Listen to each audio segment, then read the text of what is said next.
Buenas tardes, Mercedes. Buenas tardes, Santo. Buenas tardes a todas las personas que se están conectando esta tarde. ¿Cómo les va en esta nueva normalidad, nueva recuperación de actividades? Pues todavía creo que muchos de nosotros no sabemos qué es la nueva normalidad. Esperemos que no solo sean cubrebocas, sino realmente sea una nueva oportunidad de hacer mejor las cosas. El día de hoy, nuestras psicólogas favoritas, tanto Anto Gómez como Mercedes, están el día de hoy con nosotros para hablar un poco sobre lo que ha sido el duelo en este aislamiento social. Muchas veces pensamos que el duelo solo es la muerte de un ser querido y bueno, en nuestra vida a veces en un solo día podemos vivir momentos de duelo, de pérdida. Y pues hay que saber cómo afrontarlo porque es parte del proceso natural de la experiencia que vivimos. Entonces, sin más preámbulo, les agradecemos que estén conectados. Recuerden prender sus cámaras para vernos mejor, para compartir y recuerden que también tenemos el chat para ponernos sus comentarios, dudas y cualquier cosa que deseen compartir en este grupo. Cedo el micrófono a Anto Gómez y a Mercedes Rodríguez. Bienvenidas. Bueno, gracias Dani. Ya estamos listas para comenzar. Sí, Mercedes, podemos ya arrancar con la clase. No sé si me escucha, creo que se quedó como tildada la... ¿Me oyes, Mercedes? ¿Sí? ¿Se escucha bien? Sí, te escucho. Okay. Hola, ¿cómo estás? Ok. Bien. Bueno, vamos a comenzar la clase de hoy. Por lo general yo, las clases que hemos dado hasta ahora, de alguna manera las organizo está muy pegado. Yo muchísimo. Sí, ya, sí. Pero bueno, vamos a hacer lo que se pueda. Normalmente empiezo las clases un poco con la explicación de los conceptos psicológicos, ¿no? Que a mi entender, serían como los disparadores de esta sesión. A ver si le subo un poquito de volumen porque es ahí. Ok, entonces, primer concepto a discutir, el primer concepto interesante sería cómo definir qué es el aislamiento social.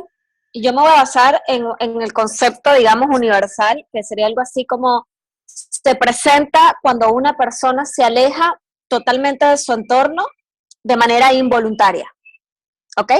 Dentro del aislamiento social, en el concepto que yo estoy manejando, si hay otros conceptos o otras ideas, abiertamente podemos discutirlas o pueden escribir por el chat o encender sus cámaras. Es importante entender que es una situación que se presenta cuando una persona se aleja totalmente de su entorno, pero de forma involuntaria. En la sesión de hoy quisimos como tejer o argumentar la situación actual del mundo, que ya un poco estamos como un poco saliendo de esto, y el duelo, ¿no? Daniela hablaba sobre el duelo, como que tendemos a asociar el duelo con un tema de muerte, pero también hay situaciones que no necesariamente son así. Ok, ahora voy a entrar en el segundo concepto, el duelo. El duelo, ya va, perdón. Max, bájale volumen, por favor, hijo. Maxi, bájale volumen, se escucha mucho. Perdón, pero estoy acá también, madre. Ok. Partimos del latín, dolium, dolor, aflicción. Entonces el duelo es como un sentimiento de dolor, un sentimiento de aflicción. Es la reacción natural ante la pérdida de una persona, de un objeto o un evento significativo. Ahí está la primera esencia del concepto de duelo que quiero que los que están hoy en nuestra clase y nos están escuchando empiecen como a elaborar. Puede ser, podemos vivir duelo con la pérdida de un objeto, podemos vivir duelo con la pérdida de una persona o en un evento significativo. También la reacción emocional y de comportamiento en forma de sufrimiento y aflicción cuando un vínculo afectivo se rompe. También podemos hablar de duelo en el rompimiento de vínculos afectivos. Incluye componentes psicológicos, componentes físicos y componentes sociales, con una intensidad y duración, y aquí viene la otra parte interesante, proporcionales a la dimensión y significado de la pérdida. ¿Ok? Por tanto, no todos los duelos van a ser iguales, no todo el mundo va a vivir el duelo de la misma manera, entonces empezamos a entrar en el mundo psicológico del ser, ¿no? De cada persona en función de qué pierde y la valoración que tiene. En términos generales, es un proceso normal, por lo que no se requieren situaciones especiales para su resolución. Entonces, hay algo muy interesante con el tema del duelo, que es una forma natural del ser para hacer frente a situaciones de pérdida. Por tanto, el duelo es un proceso, si se quiere, hasta sano. ¿Ok?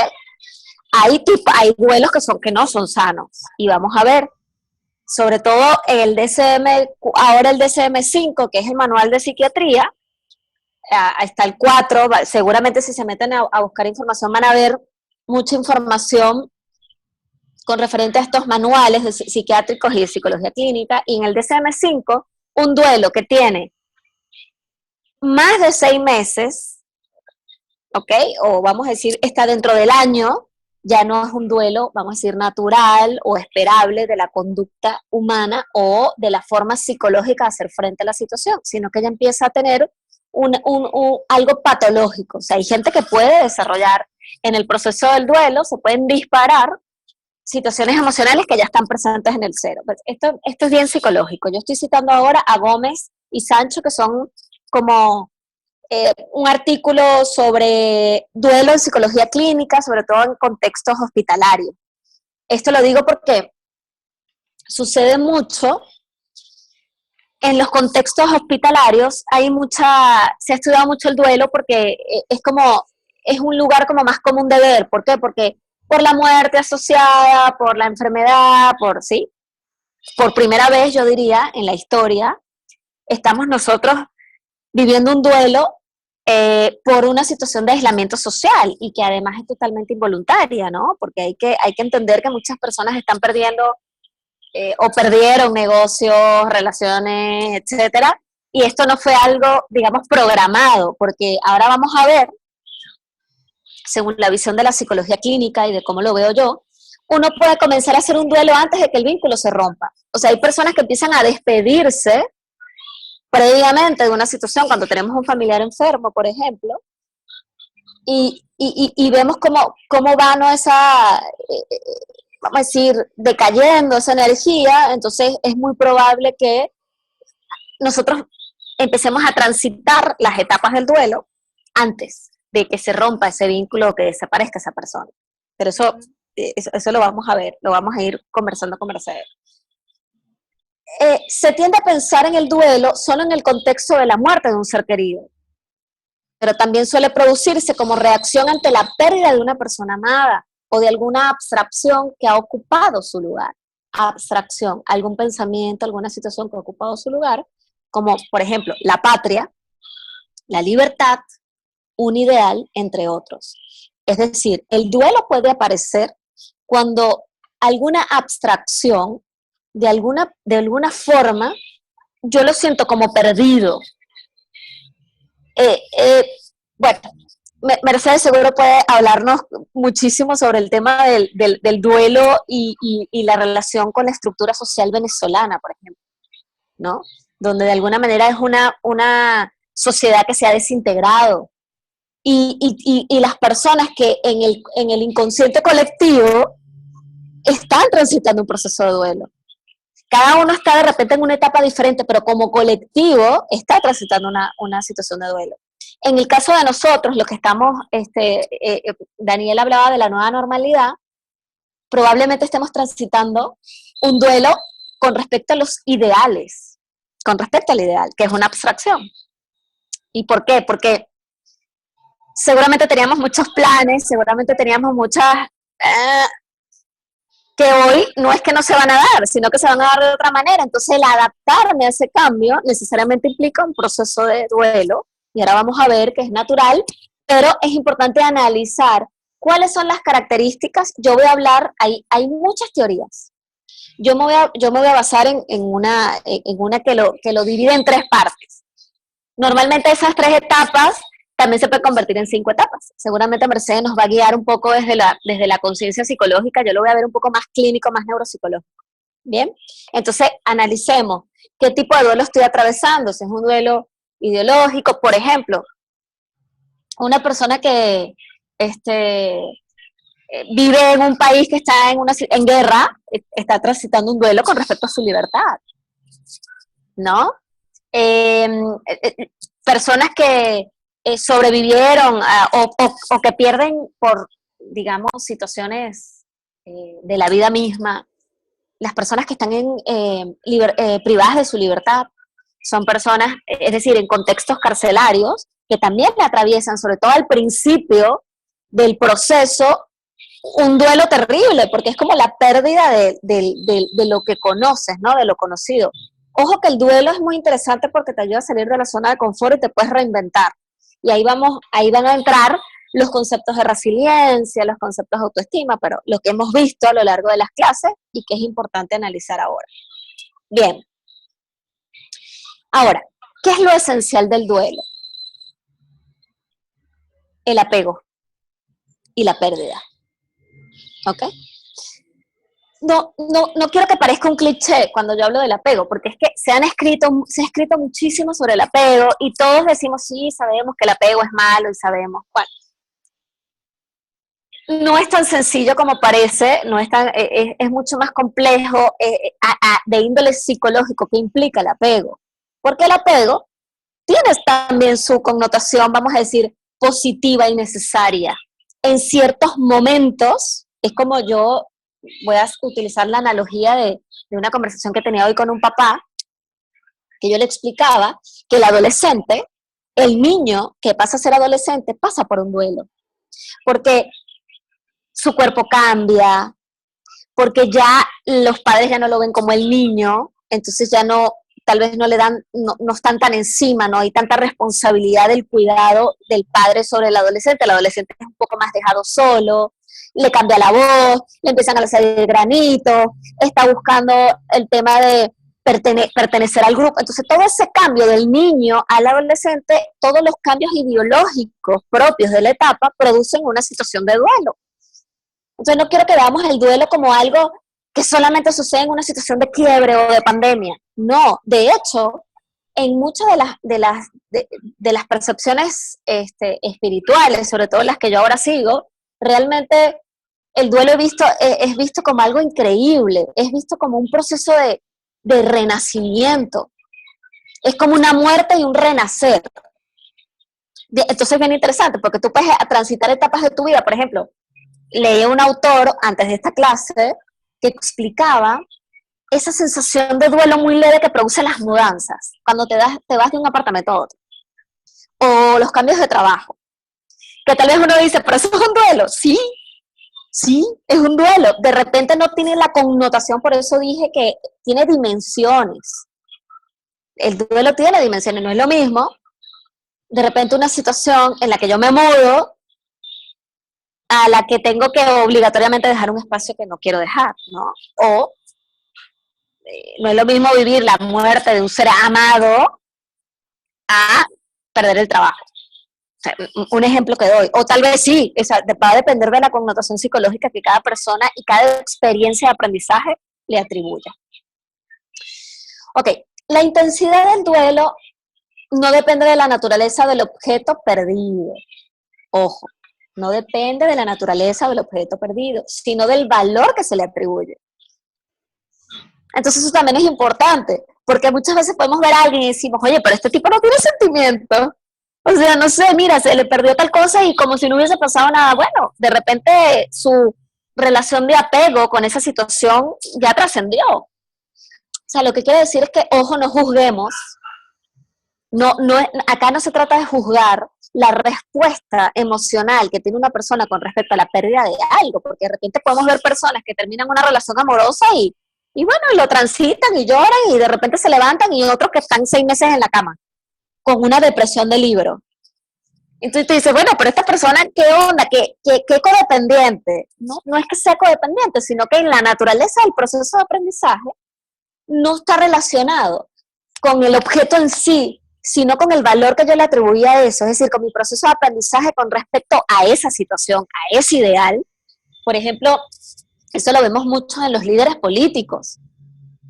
Mientras hay líderes políticos que dan su vida por un ideal de patria y otros que no, que se quedan en sus casas y son capaces de dar su vida. Entonces uno dice, oye, pero ¿por qué unos sí y otros no? Bueno, porque eso es un proceso de aprendizaje muy complejo y que ahora escapa de la clase, pero lo que quiero que entiendan es que el duelo se vive en función no del objeto que se pierde, sino de lo que yo asocié o atribuyo a ese objeto, a ese ser, a esa idea, ¿no? A esa abstracción en sí.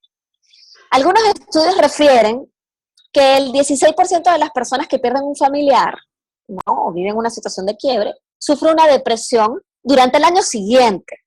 Es bien interesante esto porque puede pasar que en la situación del duelo, que al principio, dada el nivel de afrontamiento, la persona no observe las características clínicas, que ahora las vamos a ver, del duelo, pero pueden aparecer en la teoría psicológica, en las referencias clínicas, se habla de que la situación del duelo, o digamos, las características pueden aparecer hasta un año después de la pérdida.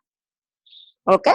O sea, de repente la persona como si no le hubiese pasado nada y al año empieza a tener sintomatología clínica depresiva. Ahora vamos a ver que está relacionado con ese duelo. Entonces, ojo, porque es bien interesante este dato, porque por ahí no se llega a reconocer.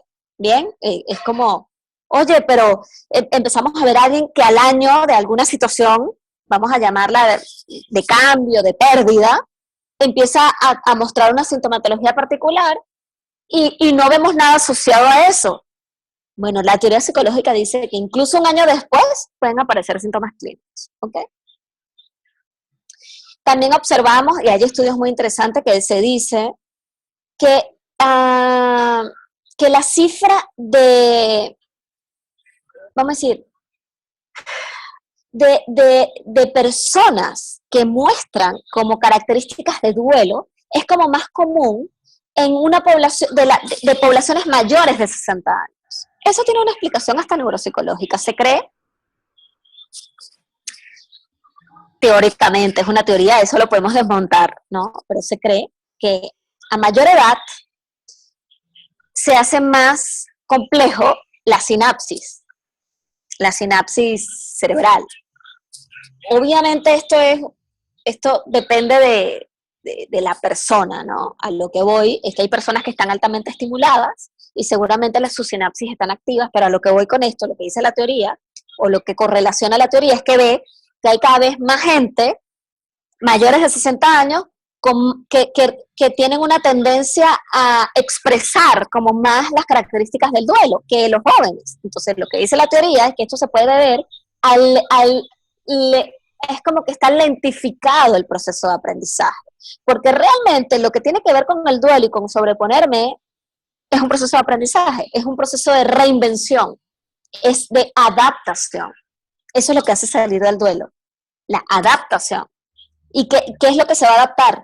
La capacidad conductual del individuo, su capacidad mental, su capacidad de dar respuesta a lo que sucedió, a la integración, ¿no? Entonces, eso es lo que hay un estudio, sobre todo en médicos de atención primaria, que veían mucho como esa depresión típica, ¿no? Hay teorías y hay cosas que se han escrito, pueden buscar sobre ese quiebre de esa etapa, ¿no? De los 60 años, de qué sucede en el individuo, de que está como más propenso a la depresión. Entonces algunos autores dicen que no es tanto una depresión, sino que es el duelo del hacerte consciente del envejecimiento, como yo les decía, así como lo vive el adolescente, lo vive el adulto, también se vive en los primeros años en los que te haces consciente de la vejez o de la vulnerabilidad. Y eso lo digo ahora porque en esta situación de aislamiento social es muy probable que eso se haya exacerbado, que el adolescente esté más irritado y esté más depresivo que lo normal de un adolescente. Entonces, bueno, pero ¿qué onda con esta pandemia y con mis hijos adolescentes? Bueno, ya tu hijo adolescente está atravesando un duelo y a eso le sumas un aislamiento social, ¡pum!, caldo de cultivo. Y ahora vamos a ver por qué. No sé si hay alguna pregunta hasta ahora. Creo que vamos bastante bien y creo que se escucha bien. Ok. Hay el desarrollo clínico del duelo. Vamos a hablar del desarrollo. Yo lo vi así, yo lo estructuré de esa manera. Se puede estructurar de muchas formas. Ahora cuando Mercedes pues empiece a dar digamos, su aporte, seguramente vamos a poder integrar más información. Vamos a decir que el desarrollo clínico del duelo pasa siempre como por los mismos caminos, ¿no? Y constituye como 3 grandes fases. Yo lo vi como en 3 grandes fases, ¿ok?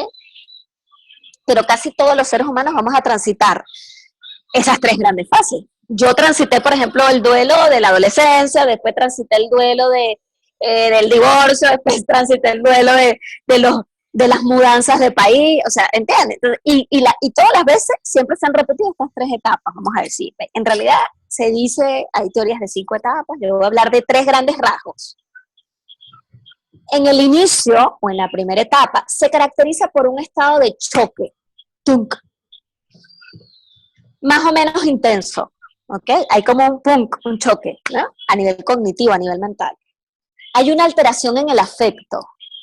Puede haber o una hiperactivación del afecto o una anedonia, ¿ok? Pueden darse las dos fases. No tiene que ser necesariamente una tristeza puede haber una hiperactividad, o sea, una exacerbación del afecto. También es parte de ese choque del duelo, es la primera fase del duelo. Entonces eso también es un mito, ¿no?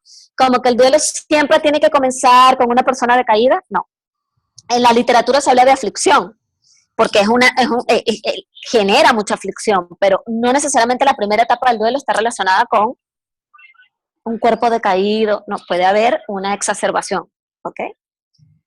Inclusive puede haber una exacerbación de ciertos actos ligados a la comida, ligados a problemas para conciliar el sueño, o sea, exacerbación.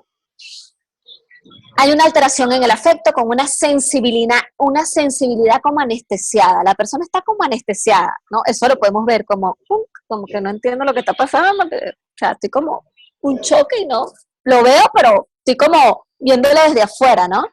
Una despersonalización, dirían algunos psicólogos. Perdón, pero hay un montón de mosquitos. Ok.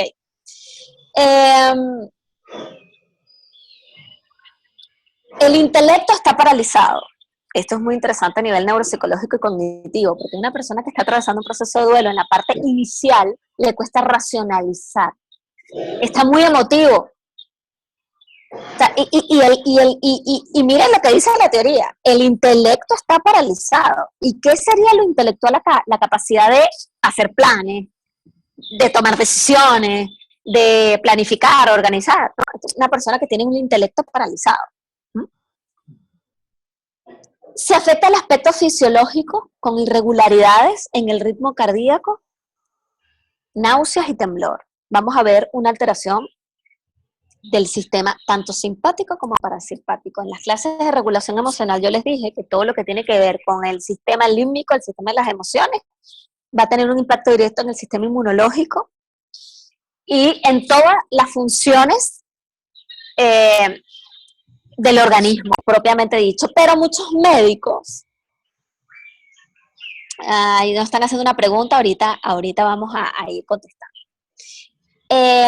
Lo que los médicos a mí, bueno, yo trabajé mucho tiempo en un espacio, digamos, de atención neurológica, y los médicos como reportaban mucho esto de ritmo cardíaco alterado, mucho temblor, emoción, muchas náuseas, muchos problemas gastrointestinales, emoción pura, ¿no? El segundo cerebro, o sea, el gastrointestinal.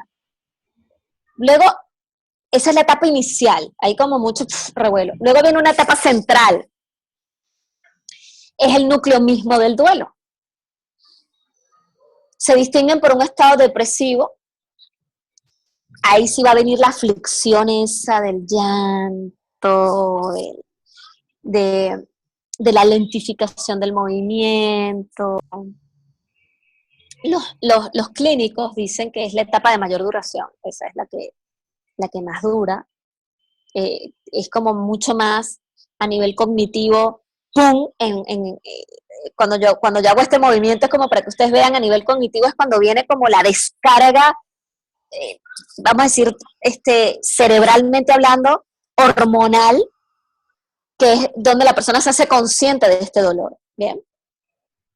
Al principio, la imagen del desaparecido o de la situación o el evento abstracto ocupa, y esto es interesante, ocupa siempre y por completo la mente del doliente. Eso es un dato importante, porque en el aparato para pensar, el pensamiento está centrado, el núcleo central del pensamiento es la situación o la persona que se fue o lo que perdí o lo que yo sienta que perdí, el objeto, o sea, está en la constancia del pensamiento, es el núcleo central del pensamiento durante mucho tiempo. ¿Bien? Y genera muchos estados de aflicción y todo como que se asocia a eso. Y, por ejemplo, cuando son rupturas amorosas, esto de, y aquí comíamos, y aquí bailábamos, y por aquí nos agarrábamos de la mano, ¿no? Esto empieza como ese recuerdo que la mente es experta en hacer ese tipo de aprendizajes asociativos así y hacerte recordar, ¿no? Sin embargo, conforme pasa el tiempo, alternan momentos de recuerdo doloroso con paulatina reorganización de la vida externa e interna de quien sufrió la pérdida. Eso también es un dato. Yo les estoy hablando del duelo natural del ser, ¿ok?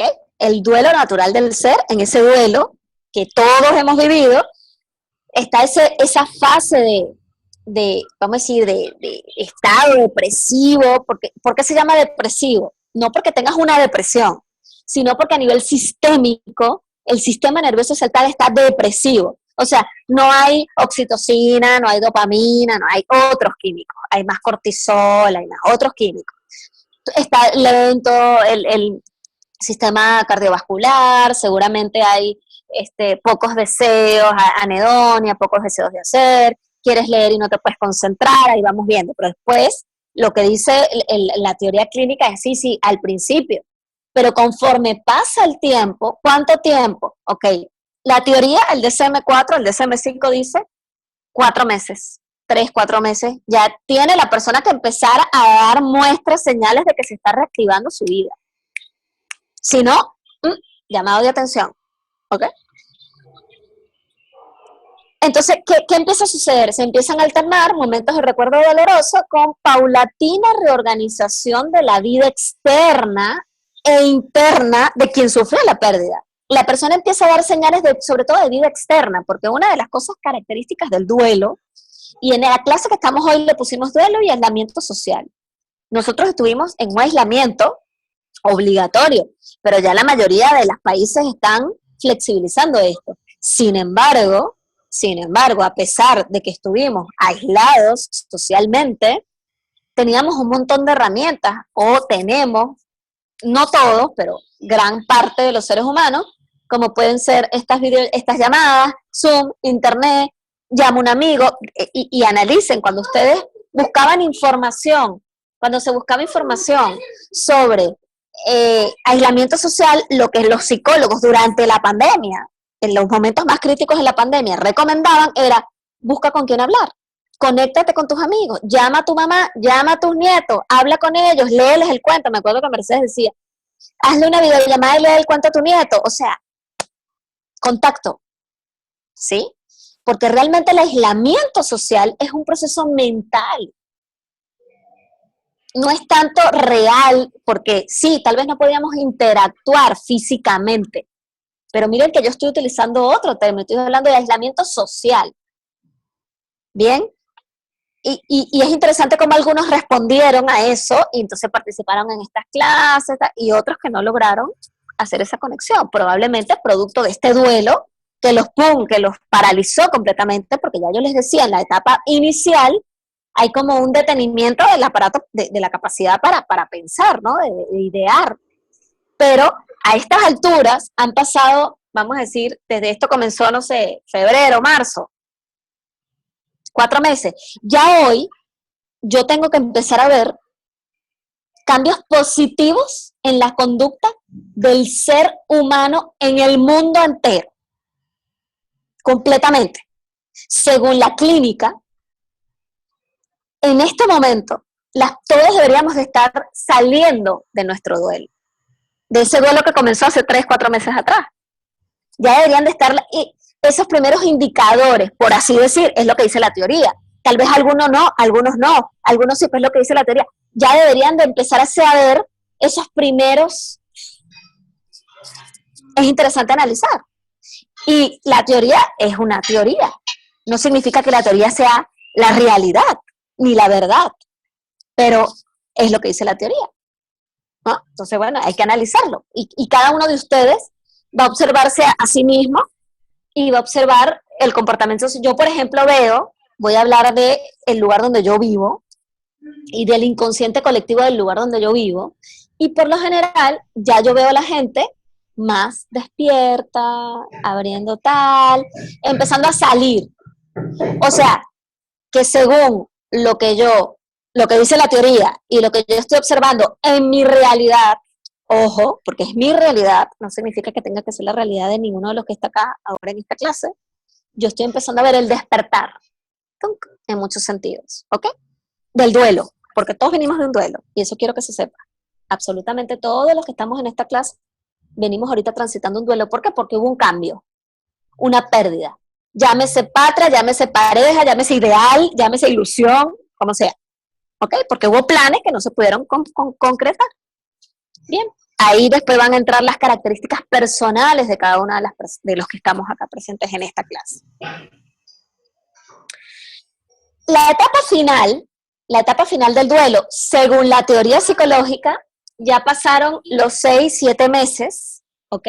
Según la etapa final, es el periodo de restablecimiento. Entonces vamos, hay por ahí alguien que tiene el micrófono, por favor, y está como martillando y se escucha todo. Ok, estén atentos. Bien. En la etapa final es el periodo de restablecimiento. ¿De qué? Ok, comienza cuando el sujeto empieza a mirar hacia el futuro y empieza a rearmar. Hoy yo escuchaba a un papá, porque yo en las mañanas trabajo en una escuela con adolescentes, y el papá me decía, lo traigo a él porque, bueno, fue la experiencia de hoy. Él me decía, yo soy veterinario y me tengo que reinventar. Ok, esa palabra, en su discurso psicológico, me habla a mí de que ese hombre está en la etapa final del duelo. Miren qué interesante, porque yo les estoy hablando de que lo que dice la teoría psicológica y las personas que yo he estado observando y evaluando de una forma inconsciente están correlacionados con lo que yo estoy diciendo. Él lo dijo en su discurso, fue un discurso natural, no era que yo le estaba haciendo una evaluación, no, él me dijo, no, ya me estoy empezando a reinventar, y yo dije, perfecto, está saliendo del duelo. Y le dije, muy bien, ¿y qué piensas hacer? Se interesa por nuevos objetos y es capaz de volver a sentir nuevos deseos y de expresarlos. Empiezan a aparecer nuevos desafíos. Entonces eso lo vamos a ver en el discurso. Una persona que está saliendo del duelo no lo vamos a ver solamente en su actuar, sino en su discurso. Y es de forma hasta inconsciente, como él cuando utilizó la palabra reinventarse. Fue perfecto, porque eso a mí, como psicóloga, me dice, ok, tiene proyectos. Está cambiando la mentalidad, ¡pum!, está en la etapa final del duelo. Este periodo de adaptación se manifiesta por el desarrollo de nuevas relaciones sociales. Incluso algunos teóricos dicen, se vuelve a enamorar. Se divorció y ya está enamorado otra vez. Y realmente es que es increíble. Bueno, recuerden que la teoría psicológica se basa es una forma de ciencia social, es ciencia social. Son estadísticas. Cuando pasa el año del divorcio, por lo general, es cuando vemos las personas preparadas psicológicas y físicamente para hacerle frente a una nueva relación. Y por lo general, estadísticamente hablando, es más, pregunten, es hasta intuitivo. Por lo general, no significa que todos estemos ahí, pero por lo general, al año, a los 6, 8 meses, año, la persona ya está como reinventándose, ya quiere tener pareja otra vez, ese que decía que nunca más se iba a enamorar ya cambió de idea, o sea, empiezan como esos procesos de despertar que son propios del ser. ¿Bien? Ahora, yo quiero como escuchar a Mercedes, su visión de esto, pero yo me puse a leer, ¿no? Y después voy a contestar la pregunta cuando termine de hablar de esto. Me puse a leer. Digamos que dentro de la teoría psicológica, no estoy tocando ahorita esto, digamos, como lo vamos a hacer al final de la clase, les voy a leer algo, como siempre, me gusta siempre leer algo. Dentro de la espiritualidad, el duelo es visto como algo positivo, de hecho. Porque dentro de la espiritualidad, el duelo está relacionado con un renacer. Y en el renacer es como un bebé, ¿no? Que está de nuevo aprendiendo nuevas formas. Por tanto, hubo un cambio de percepción. Todo lo que tiene que ver con el mundo espiritual, los cambios de percepciones son como insight en psicología, son como, ¡pum!, grandes descubrimientos, son grandes ideas. En términos neurocientíficos, es muy interesante qué sucede después de un duelo, porque lo que han visto los neurofisiólogos es que hay nuevas rutas neuronales. ¿Y eso qué significa? Que aparentemente esta persona, en ese sufrimiento y en ese repensar su vida y cambiar, se vio en la obligación de salir de esa zona de confort, por así decir, generar nuevos aprendizajes. ¿Y qué significan nuevos aprendizajes? Nuevas rutas neuronales. Son nuevos procesos. Rutas neuronales, ¿qué son? Porque de repente yo estoy hablando y me doy por entendida. Tal vez no lo entienden. Conexiones nuevas entre células nerviosas que crean una ruta. Y esa ruta es aprendida y siempre existe como esa ruta, se empieza a utilizar más seguido cuando antes ni siquiera existía. ¿Ok? Antes no existía esa ruta y de repente esa ruta la podemos medir, hay resonadores magnéticos, hay muchas formas de medirlo y tú puedes ver cómo, ¡pum!, aparece una nueva vía de aprendizaje. Entonces, si yo analizo la tríada, ¿sabes? Lo que sucede en el aparato para pensar, en la mente, en lo que dicen las escrituras espirituales, lo que dice la neurociencia y tal, encuentro la relación, porque todos hablan de lo mismo, es un renacimiento, es un nuevo comienzo. Ahora, aquí viene la parte interesante.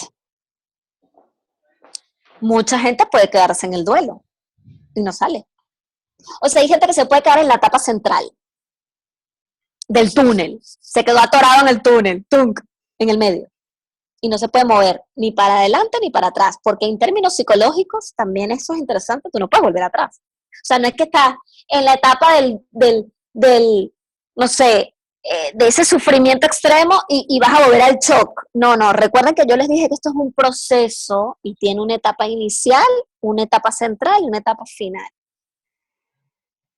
Y no es que puedes volver de la etapa del medio a la inicial. No, la inicial pasó, tunk, viene. Ahora, hemos observado en la clínica, sobre todo yo que no me dedico tanto al duelo, por lo general los derivo a otros especialistas, tanatólogos y tal, pero observo y ves que hay una gran cantidad de personas que se pueden quedar en la etapa central. ¿Cuál es la característica de la etapa central? Estado depresivo.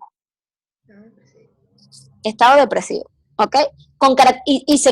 Se puede convertir en una depresión endógena o exógena o en una depresión mayor, ¿ok? Puede entrar ahí a jugar la genética, hay muchas cosas que pueden entrar ahí. O puede desarrollar otro tipo de comorbilidades, puede desarrollar enfermedades autoinmunes, puede desarrollar trastornos obsesivos compulsivos. Entonces ya empieza la psiquiatría a entrar, porque bueno, son características hasta genéticas, ¿no? Si se quiere, que pueden ser disparadas por un proceso de duelo, ¿ok?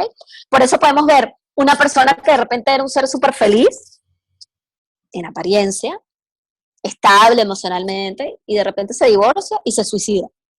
Y tú dices, pero ¿cómo puede pasar de una persona que tenía una familia, que se veía tan bien, que se veía, y de repente se divorció del esposo y ¡pum!, se suicidó? Ok.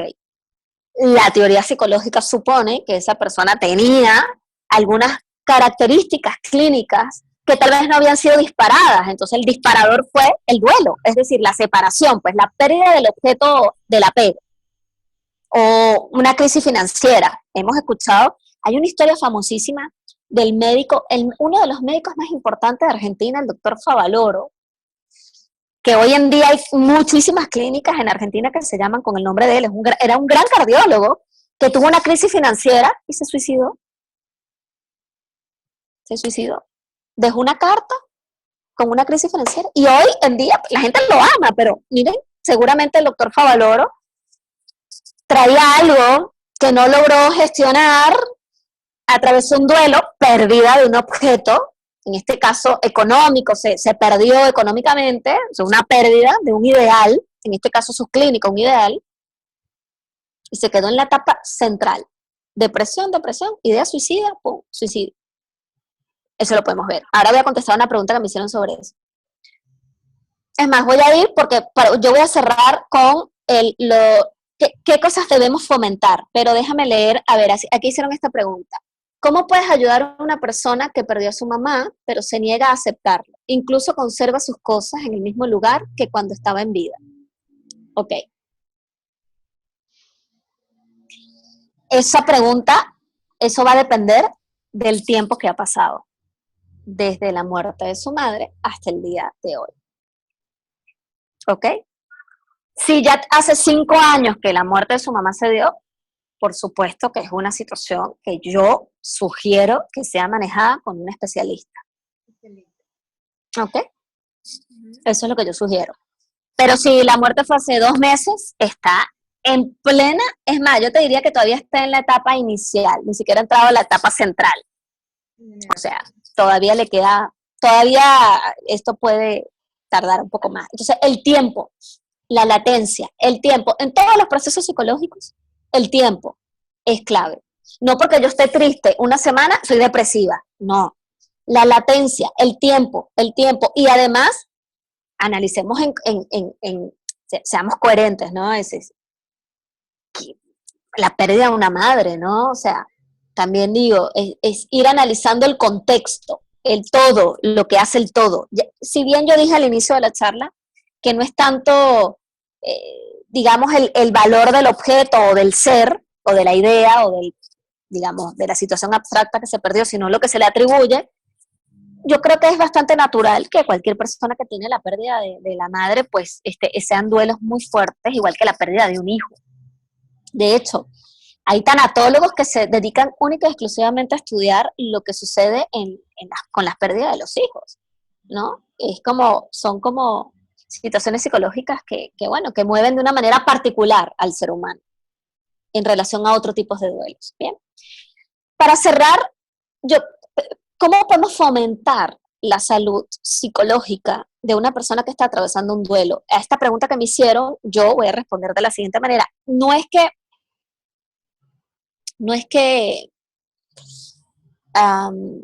lo que yo diga ahora sea así, pero se ha visto que fomentar estas cosas ayuda mucho. Lo primero, disminuir el aislamiento social. Y ustedes van a decir, sí, pero eso suena como medio incongruente con la situación actual de pandemia que estamos viviendo. Sí, pero igual se puede disminuir el aislamiento social, porque una llamada se puede hacer igual. Si yo tengo a alguien que es un ser que yo amo profundamente, y el hecho de que yo pueda de vez en cuando llamarlo o ayudarlo a que conecte con sus seres queridos, a que conecte con sus amigos, a que conecte, estoy ayudando a fomentar la capacidad de resiliencia de esa persona para salir más rápido. Pero como esto es un proceso, ¿ok? Pero lo estoy ayudando, le estoy dando herramientas, le estoy dando, vamos a decir, fomento a su alma, a su ser, a su psicología, ¿no? Le estoy dando como esto del amor que se necesita, porque acá es un tema de mucho amor, y después vamos a decir, y la espiritualidad lo explica muy bien.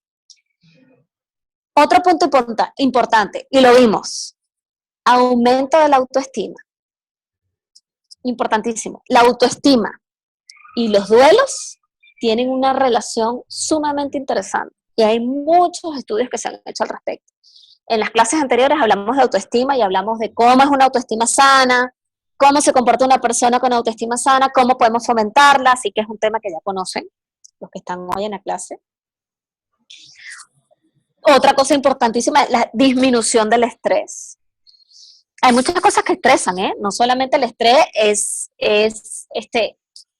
por ejemplo, una fuente de estrés en este momento son el exceso de noticias negativas y de las noticias que además son falsas. Entonces, nunca va a ayudar a un duelo estar viendo todo lo negativo que está pasando en el mundo. O sea, yo no lo recomiendo. No se trata de vivir en el desconocimiento o de la negación, que vamos a ver que en la teoría de las 5 etapas hay una etapa de la negación donde no quiero ver y no pasa nada. No, hay que ser realista, pero yo tengo que aprender, y lo digo en todas las clases, dense en cuenta, analicen las clases que he dado hasta ahora. Yo tengo que aprender a filtrar información, a gestionar a dónde voy a dirigir mi atención y a dónde no. Porque todo lo que yo consumo le genera estrés a mi organismo, tanto de forma en alimentos, como lo que leo, como lo que escucho, como lo que interactúo. Todo eso es alimento para mi alma, mi cuerpo, mi mente. ¿Bien? Y por supuesto, en este estudio, en estos autores que yo estuve leyendo, la mayoría médicos, neurólogos, mejorar la salud física. O sea, necesariamente hay que mover el cuerpo. Y esto no es, y usted dice, ¿pero qué tiene que ver? Bueno, hay un libro famosísimo que se llama El error de Descartes. La separación de la mente del cuerpo físico. No se puede. Un cuerpo fuerte, un cuerpo sano, un cuerpo flexible, un cuerpo con energía, es un cuerpo que tiene la química, la disposición para que el cerebro pueda tomar oxitocina, dopamina, pueda convertir como una planta, como un ser vivo, igual, imagínense, para yo tener más herramientas químicas, porque todo esto es química, electricidad y química. Eso es lo que es un proceso de aprendizaje. Más allá de la connotación psicológica de aprendizaje, que es como más abstracta, si yo me voy a la base biológica del ser, células, agua, química, electricidad. Entonces un cuerpo, para transitar ciertas etapas y para estar en relación con la salud, con el deseo de vivir, un cuerpo sano es un cuerpo que necesariamente va a estar como más ligado al conatus, como decía Spinoza. Deseo inexorable de todo organismo por permanecer. Es un cuerpo que, no, naturalmente, sin tanta mente, quiero decir, es biológico. Ahora, por supuesto, las enfermedades físicas, los dolores crónicos, hay muchos estudios que se han hecho sobre dolor crónico y depresión.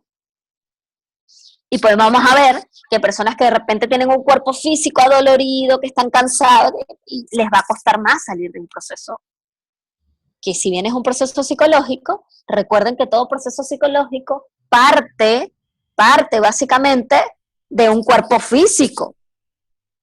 ¿Sí? O sea, la mente es una función del cuerpo, del cerebro en interacción, pum, pum, pum, pum, sí, se produce la mente.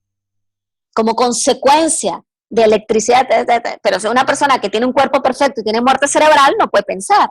No hay pensamiento, no hay mente. No hay la capacidad de elaborar para crear pensamientos. Entonces, a lo que llevo es que esto es como un círculo que se retroalimenta. Y siempre lo van a ver, y yo quiero que siempre lo vean como una tríada muy poderosa, siempre se está retroalimentando. El cuerpo biológico alimenta el pensamiento alimenta la espiritualidad alimenta el cuerpo biológico, y así vamos. Es una tríada que siempre se está armando, reorganizando. Entonces, para cerrar esto y para fomentar, en este caso, para fomentar ¿qué? El tránsito más ameno posible de un proceso que es un proceso natural del ser, como puede ser el proceso del duelo. Bien. Bueno, Mercedes, a ver, te escuchamos, por favor. Bueno, sí, ya lo dijiste todo. Voy a reforzar, de una u otra forma voy a reforzar lo que has dicho, que es interesantísimo, todo lo que estamos, pareciera porque todos estamos en duelo, todo el mundo entero está en duelo, porque de una u otra forma estamos perdiendo ese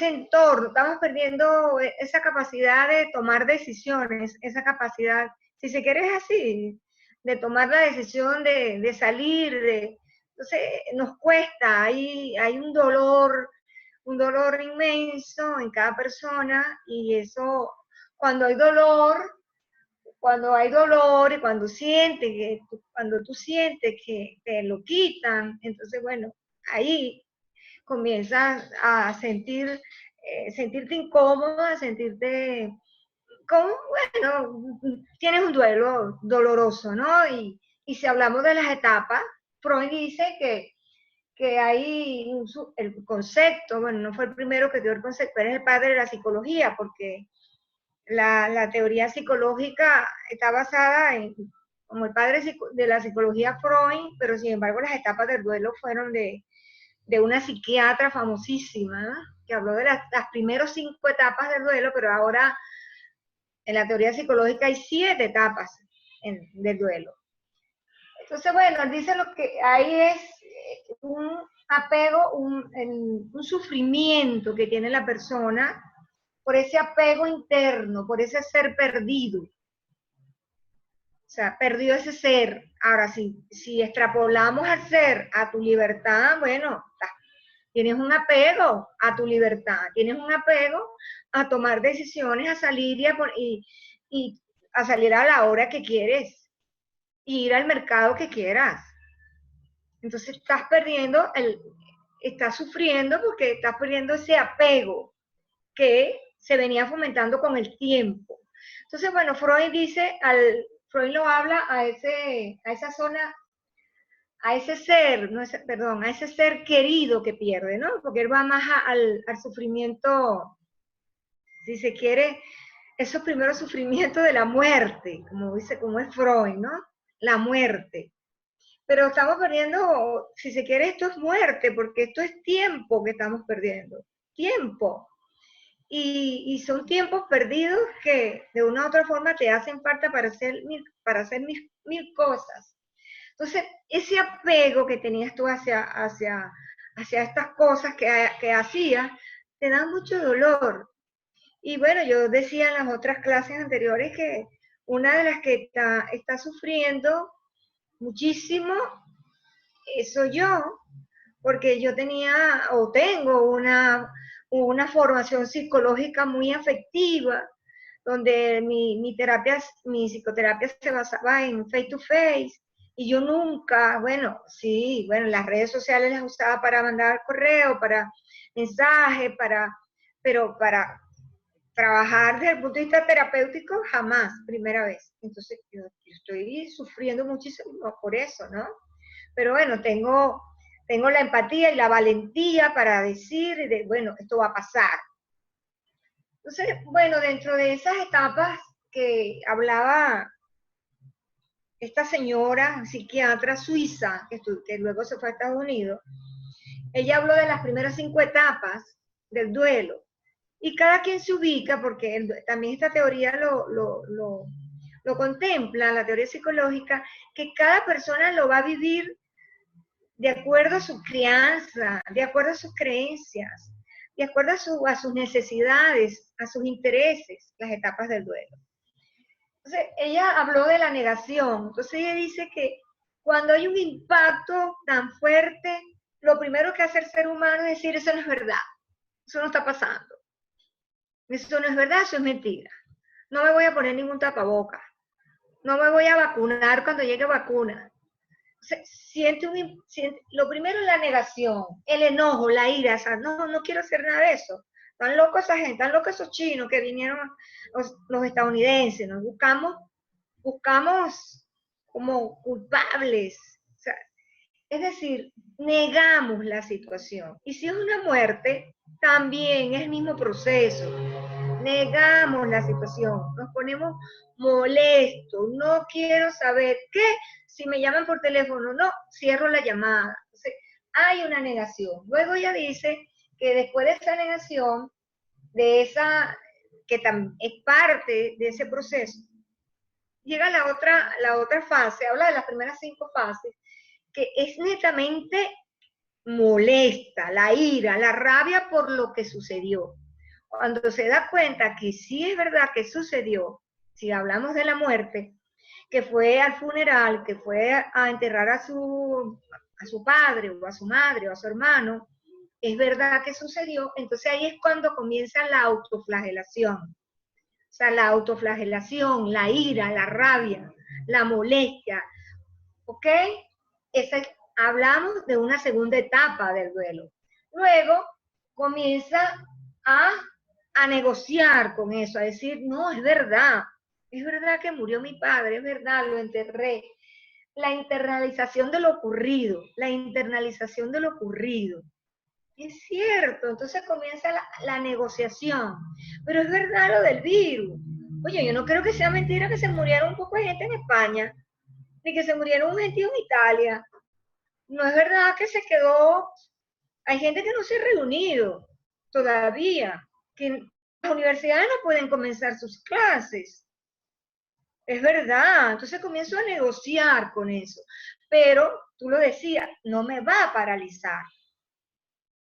Tengo que ir viendo que eso se está flexibilizando y que digo, bueno, el virus existe, pero existe el tapaboca y existe el gel, el alcohol, ¿ok?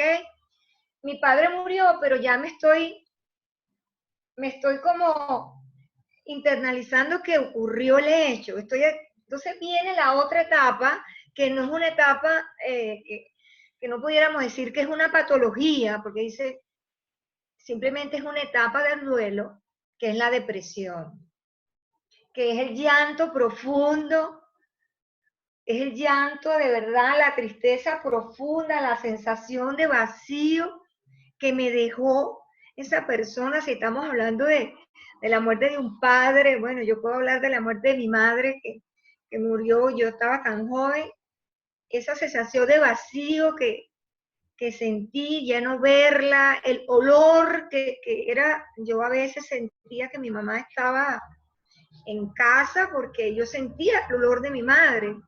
Mi mamá tenía ya, inclusive la enterramos por donde nacimos, y yo cuando volví a mi casa, yo decía, bueno, pero que yo siento el olor de mi mamá. Pero no era que mi mamá tenía ropa en mi casa, sino era psicológico. Entonces, esa depresión tan profunda, y alguien preguntaba ahí, tengo 11 meses, perdí a mi madre. Entonces, es normal, si tiene 11 meses que perdió a su madre, es normal que él esté o ella esté deprimida. Pero no podemos decir que ella tiene una depresión patológica, que es una depresiva, no, es una depresión producto de una etapa de un duelo. Entonces, que lo sobrelleve, un poco respondiendo a la pregunta que estaba haciendo la persona, que lo sobrelleve, que lo canalice, que lo va a pasar. Te está hablando una residente que perdió a su mamá hace muchos años, cuando yo era joven, muchísimo, muy joven. Entonces se sobrelleva la pérdida, sobre todo la pérdida de una madre, que es fuerte, es muy difícil. Entonces, de esa depresión, la depresión, cuando tú comienzas a sentir, porque yo tengo que seguir mi vida, yo tengo que continuar mi vida, tú lo decías, la parte espiritual juega un papel importante. Entonces mi mamá pasó a una etapa, ya dejó de sufrir, cuando yo comienzo a ver que ya mi madre dejó de sufrir, porque tiene una enfermedad que no solamente sufría ella, sino también los que estaban con ella sufrían. Comenzamos a inmediatamente esa etapa de depresión, que no es una patología, que es una etapa del duelo, comenzamos a tener, y pasamos a otra etapa, que es la etapa de la aceptación. Cuando comenzamos a aceptar, es que hacemos las paces con la muerte, hacemos las paces, y hacemos las paces con la persona que se fue, inclusive hacemos las paces con Dios, aquellas personas que creemos en Dios, porque una de las cosas que hacemos es, ¿por qué te la llevaste? Le echamos la culpa a Dios. Bueno, yo creo mucho en Dios. Yo decía, pero Dios, ¿por qué me quitaste a mi mami? Yo tan joven, wow, yo la necesito. Entonces, hacemos las paces hasta con Dios, hacemos las paces con los médicos. Yo no quería ver más nunca al médico que la trataba. con los médicos buscamos culpables, ese médico no curó a mi mamá. Entonces, la aceptación es importante para poder liberarnos y saber que estamos en un proceso de duelo y sanar, porque es sanar, la idea es sanar y seguir adelante. Luego, la nueva teoría, leyendo estos últimos libros también que tuve que bajar para abordar este tema tan interesante, que es muy largo también, es muy bello, precioso, y ahora por todo lo que está pasando, hay un doctor en Estados Unidos, Warren Williams, que habla sobre el tratamiento del duelo. Él incorporó 2 etapas más al duelo. Y yo decía, wow, qué importante es actualizarse. Yo hasta la aceptación, hasta las 5 etapas que hablaba Ross. Pero entonces él dice, no, después de la aceptación viene un aprendizaje. Viene el aprendizaje. Viene a hacer conciencia de que tu mamá ya no está físicamente, pero tú tienes que seguir adelante. Y el aprendizaje de la muerte. Porque no somos finitos. No somos infinitos, somos finitos. Y ahorita con la pandemia me encanta leer sobre estos psiquiatras que están mandando artículos porque hay muchísimo miedo, porque la idea de ser infinito es divina, es bonita, y aquellas personas que estamos apegadas a la vida, yo soy una que me apego a la vida, a veces no me conecto con la muerte. No me conecto. Ahorita tengo una paciente que tiene miedo a la muerte. Entonces no me conecto con la muerte. Entonces cuando leo estos autores, estos clínicos, estos psicoanalistas que hablan, dicen, no somos seres, por favor, no somos finitos. No somos infinitos, somos seres finitos, que en cualquier momento ya no estamos. ¡Wow! Eso es fuerte. Entonces, eso que dice Williams, tiene muchísima razón. Williams dice, no, vamos a agregarle dos etapas más a las etapas del duelo. Hacer conciencia de que somos finitos,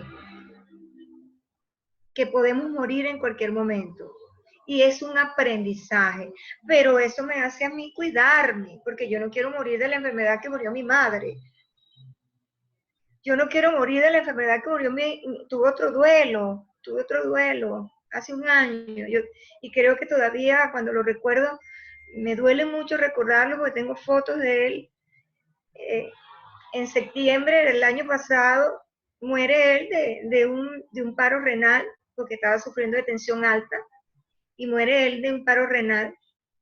Entonces, yo digo, bueno, yo sufrí muchísimo, que tenía que hacerse diálisis 4 veces al día, 4 veces en la semana. Y yo digo, yo ahora más que nunca me cuido, no como sal. No como sal. No quiero sal.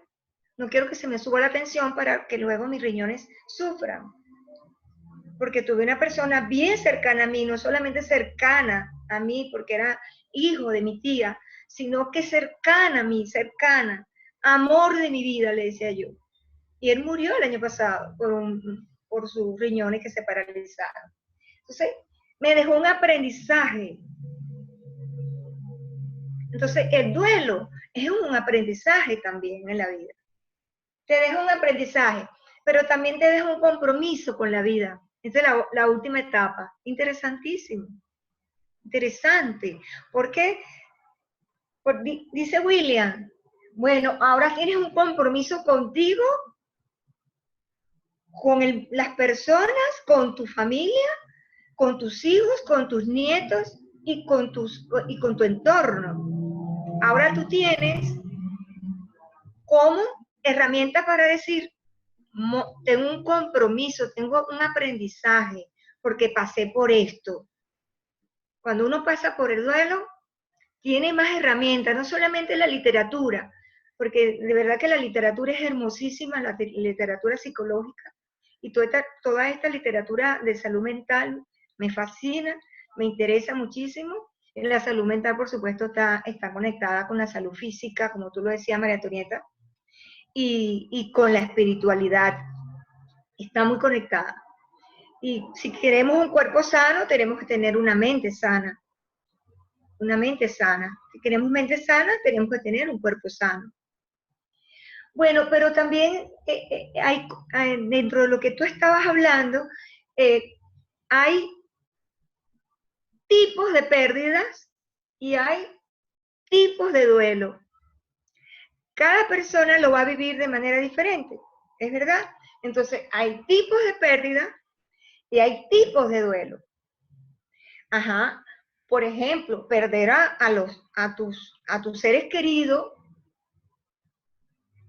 perder a esos seres queridos, una madre, a un padre, a un hermano, a un hijo, tú lo dijiste, hay especialistas para tratar la pérdida de una madre, hay especialistas para tratar la pérdida de un hijo, porque pareciera que no vamos a salir nunca de esa pérdida, vamos a morir con ellos, vamos a irnos con ellos, ¿ok? Entonces, habla William de la pérdida de las relacionales. Tú lo decías ahorita, pérdidas relacionales, es decir, separación, divorcio, viajes, migraciones, muerte. Esas se llaman pérdidas relacionales. Cuando yo pierdo a alguien que está muy relacionado conmigo, cuando yo me tengo que mudar de mi apartamento que quiero tanto, porque no puedo pagarlo, porque ahora con la pandemia no tengo trabajo. ¿Ok? Pérdidas relacionales. Hay otras pérdidas. Pérdidas de capacidades, María Antonieta. Imagínate tú la pérdida de la capacidad. Es decir, si yo pierdo la capacidad de ser física y psicológica, de dar mis clases, de ser psicóloga, eso es terrible. Eso es terrible, que yo me dé cuenta que ya no tengo la capacidad ni física ni mental para enfrentar esto, para confrontar esto, que me encanta tanto. Eso también es una pérdida.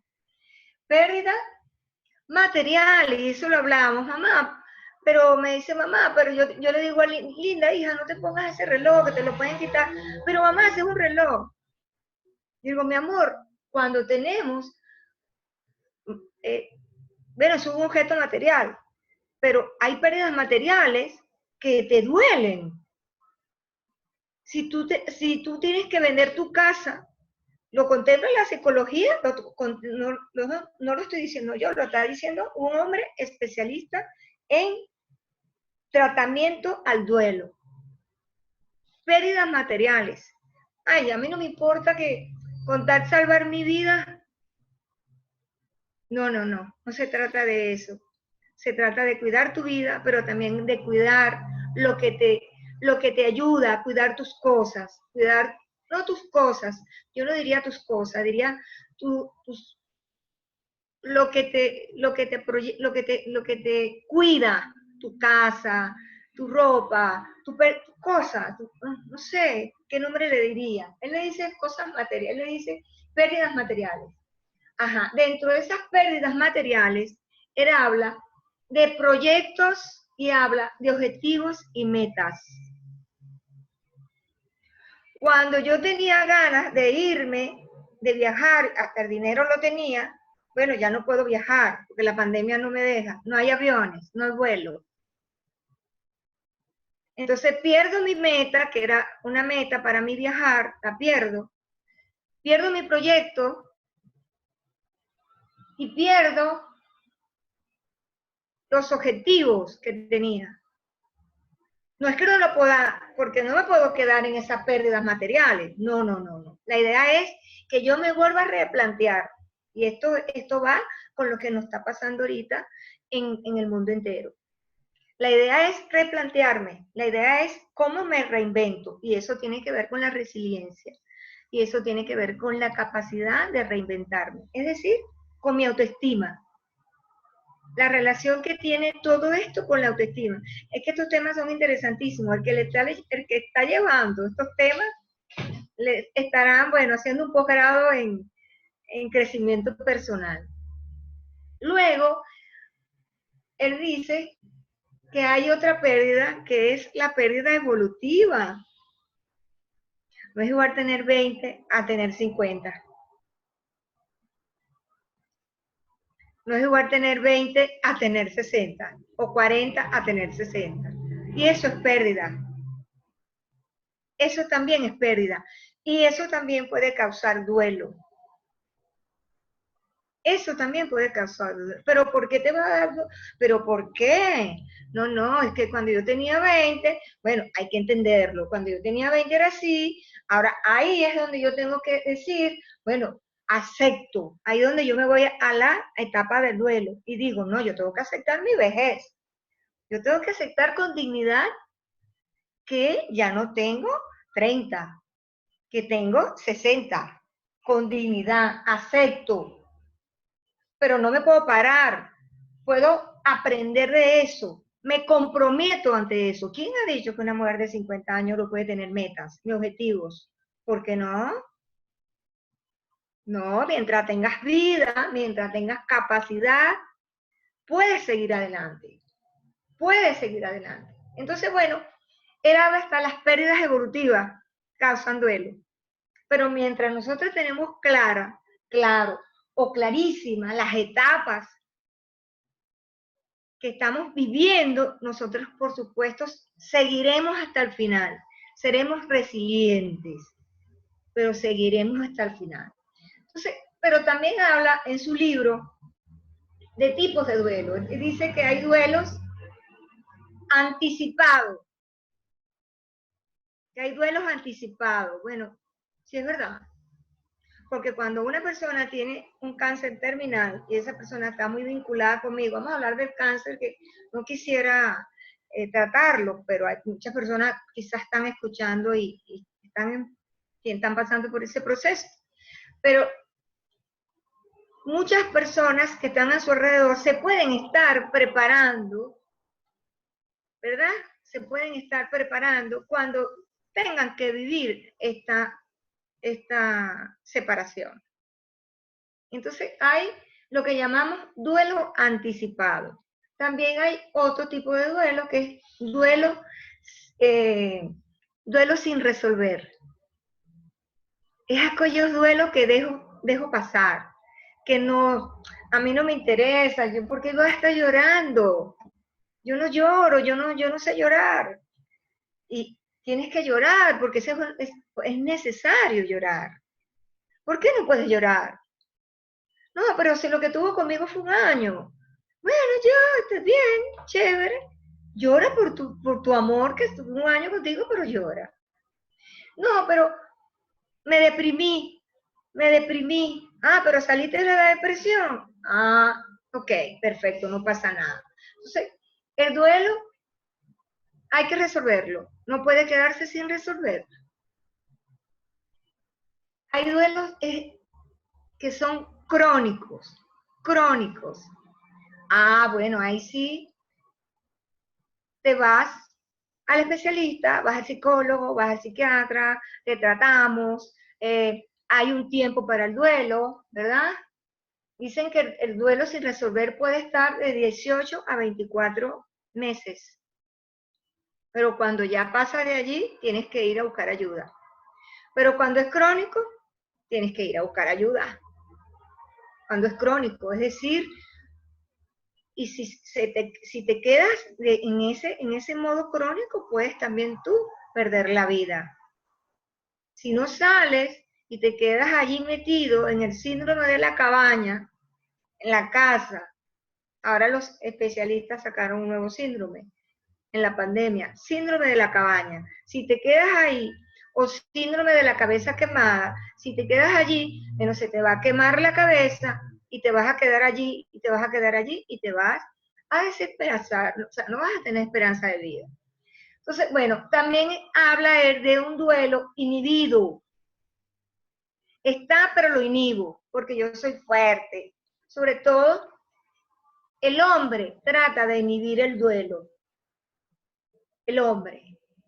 Es como genérico. O sea, casi siempre el hombre está ahí parado.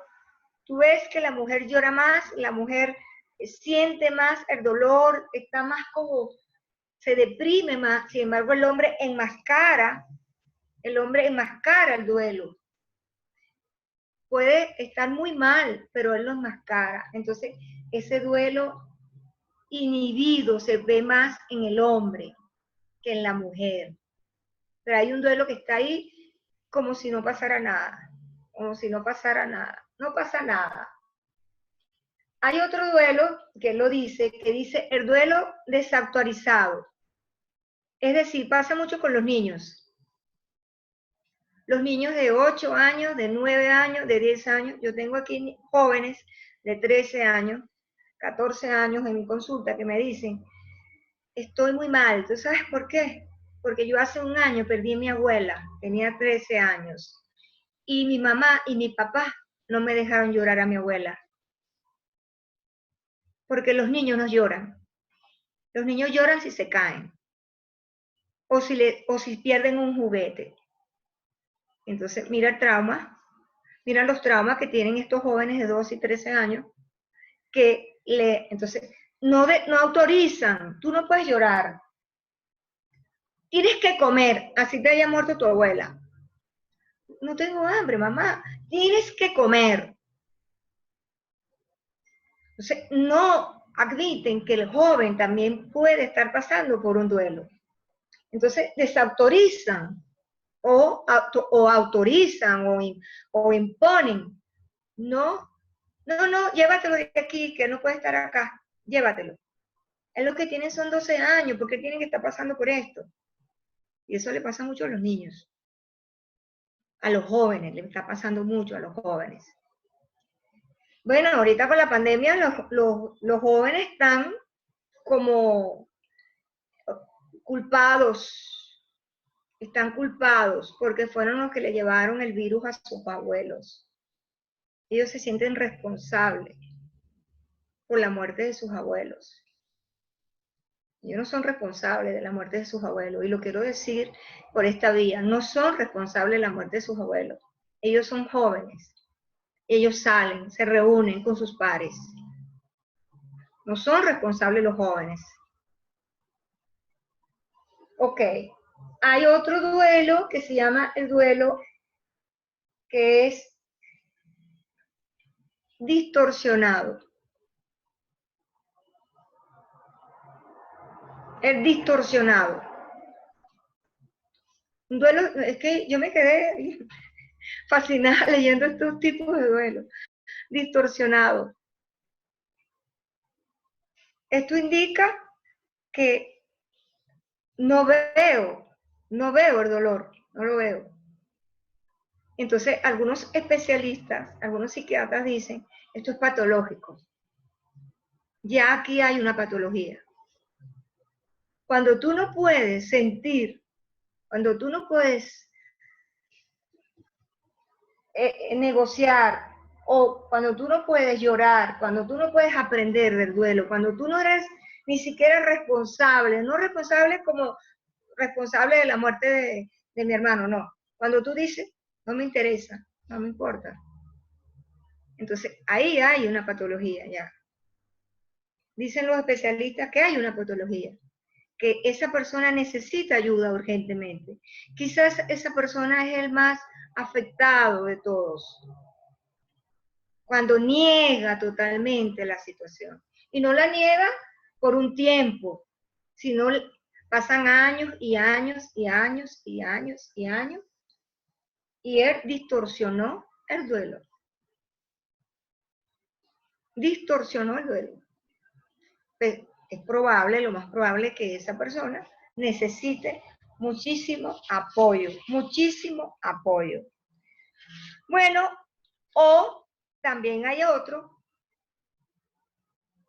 que lo reprimen, pero hay otros que lo exacerban, que viven toda la vida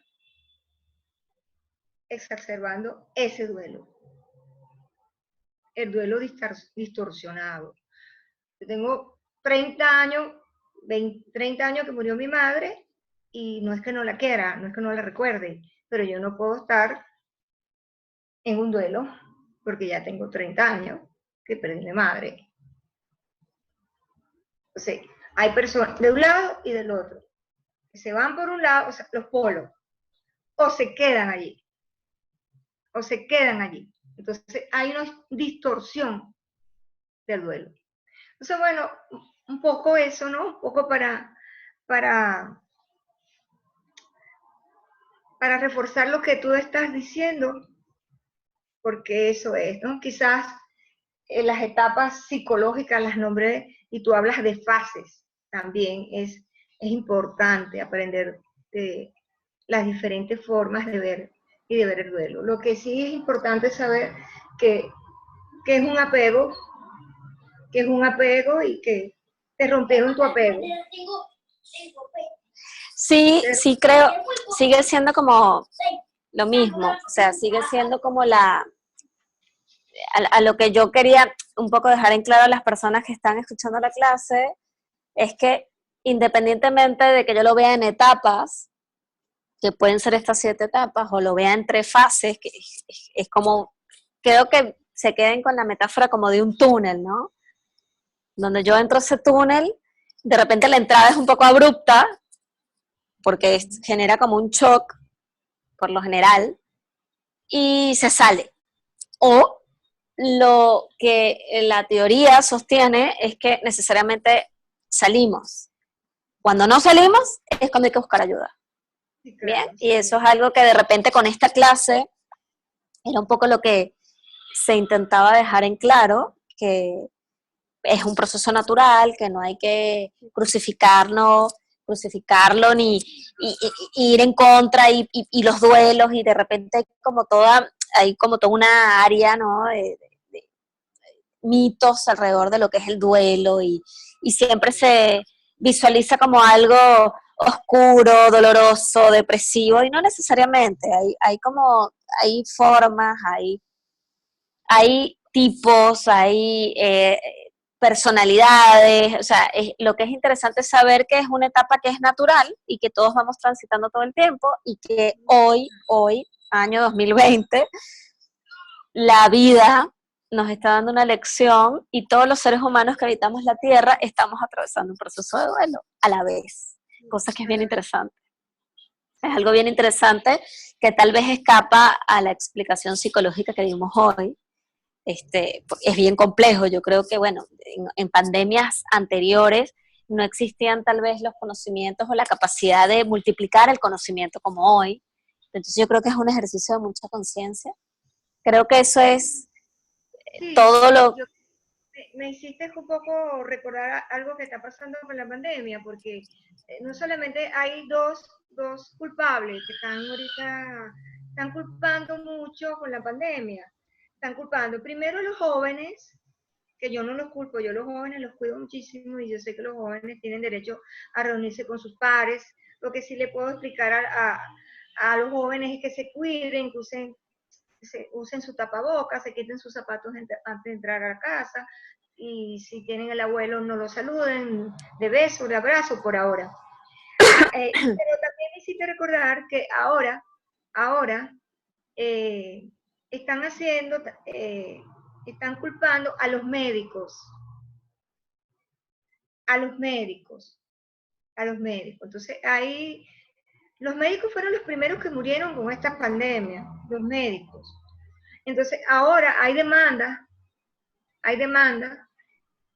a los médicos, porque ahora me dejaste morir a mi papá, me dejaste morir a mi mamá, me dejaste morir a mi hermano, o sea, a los médicos, ahora están atacando a los médicos. Entonces, ante esta situación, lo que yo sugiero es que es una situación de salud mundial, que nadie tiene la responsabilidad de están buscando la solución para irla mitigando, y eso, que la responsabilidad no se la podemos dar ni a los jóvenes ni a los médicos, menos a los médicos que están allí luchando por cuidarnos por cuidarnos y por salvar la vida, pues, porque un médico... Sí, yo creo que yo soy una psicóloga mucho más confrontativa y no creo en la culpa, por ejemplo, no creo que acá el ejercicio sea culpar absolutamente a nadie, creo que cada quien es responsable y además de eso es jugar a ser Dios, ¿no? Porque de alguna manera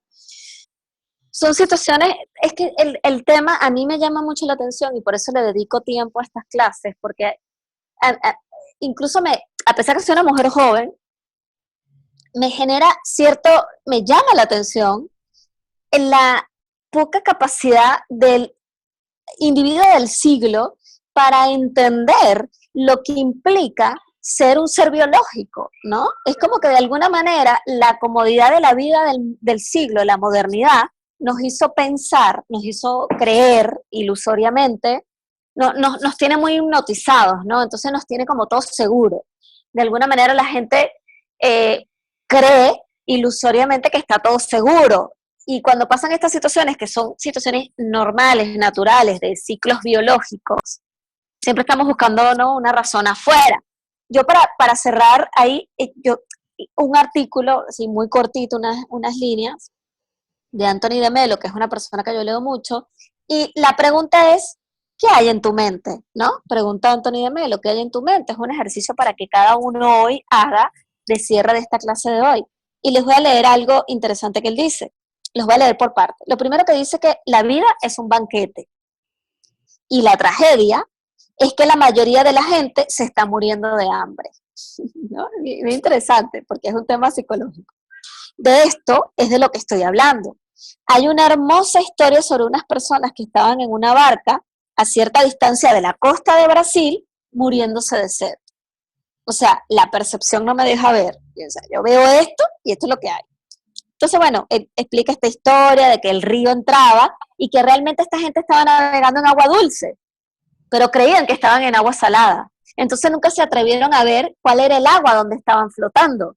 Por tanto, murieron, pero por sus creencias, no porque no había agua dulce.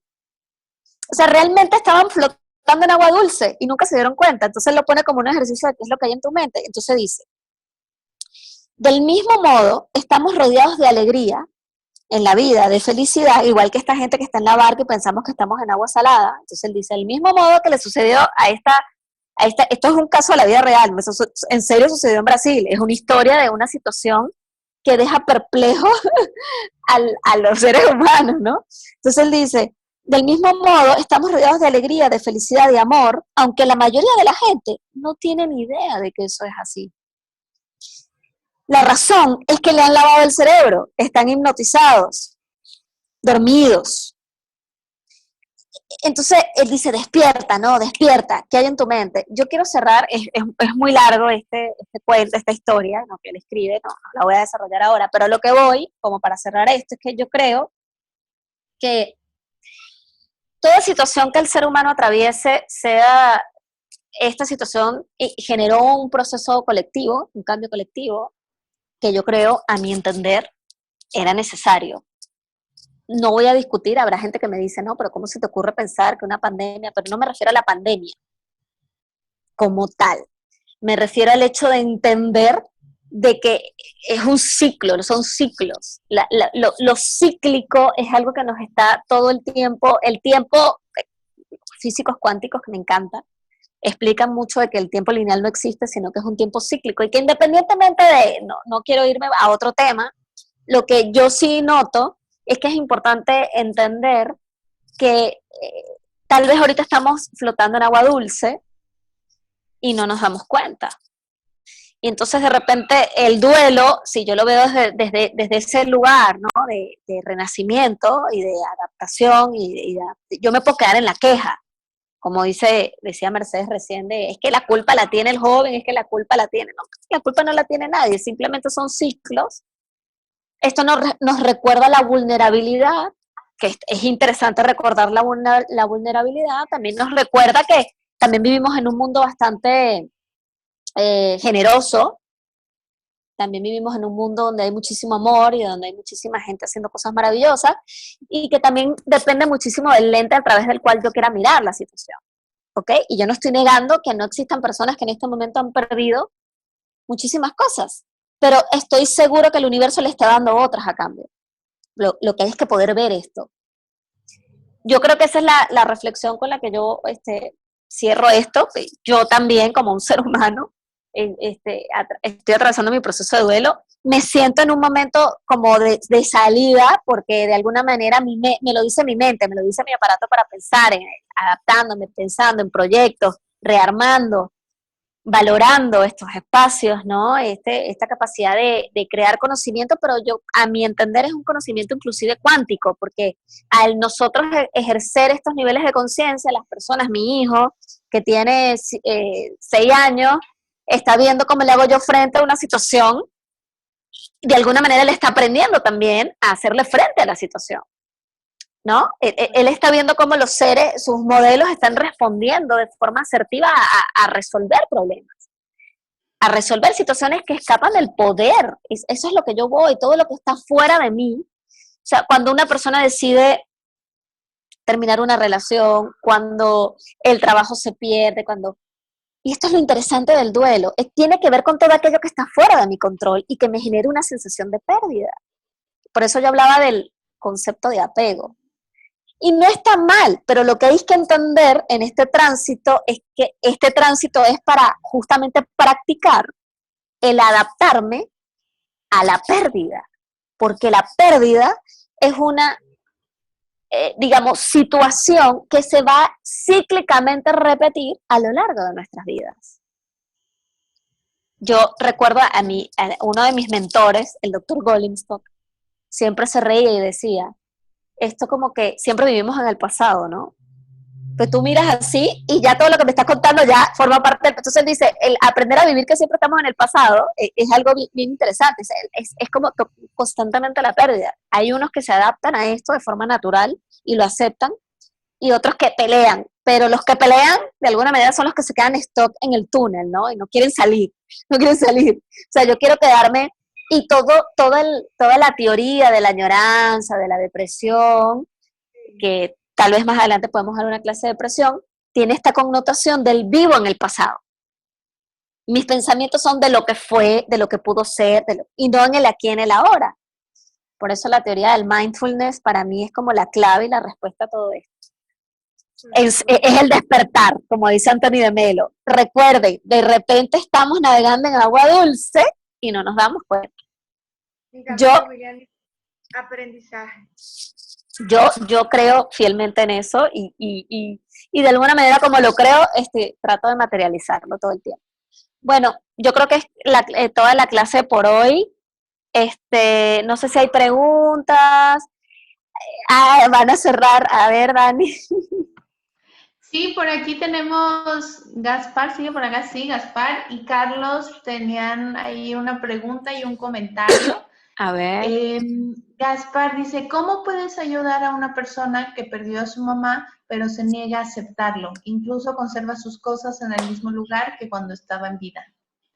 Y un poquito para sumar esta pregunta, Carlos comenta, yo perdí a mi madre hace 11 meses, ahora tengo a mi padre conmigo y pues tiene sus altibajos. Ahora que cumplirá 12 meses el año que perdí a mi madre, ¿qué podría hacer en mi persona y sobre todo a mi padre? Bueno, yo creo que el realismo no es negar, o sea, obviamente son seres que amaron profundamente y que ya no están, y yo creo, por ejemplo, esto desconociendo la realidad, ¿no? Pero yo creo que honrar lo que fue siempre es un ejercicio muy lindo, ¿no? Cuando uno recuerda a una persona con amor y hace ese ejercicio, y ese ejercicio es asimilado de forma positiva, puede ser un lindo ejercicio, ¿no?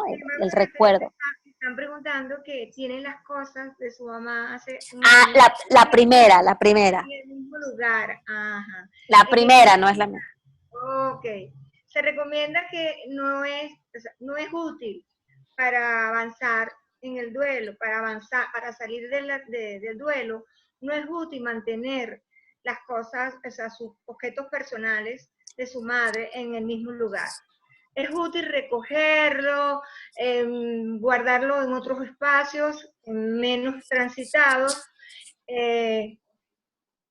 y comprender que ya no está y que esa ropa, como esas carteras lindas que tenía ella, esos zapatos lindos, se lo pueden regalar a sus nietas o a sus seres queridos, otra persona que lo pueda disfrutar, pero dejarlo allí, bueno, es una de las recomendaciones que puedo dar como especialista. No soy especialista en duelo, yo tampoco, pero sí como conductista, como conducta, es sí separarse separarse de su material y darle otro uso,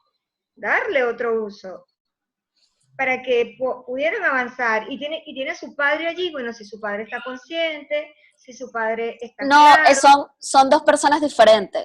Hay uno que dice que una, y esta es una persona que a mi entender lo que entendí según Dani, es que el que vive con su mamá, que perdió a su mamá y está con su papá, esto como que lo tienen bastante elaborado y van bien con el proceso, que qué pueden hacer, y por eso yo les decía que de repente algún ritual, ¿no? Honrar la vida. Es que no hay otra cosa que hacer más que honrar la vida de los que estamos, ¿no? Lo otro que era, ¿cuál era la otra pregunta?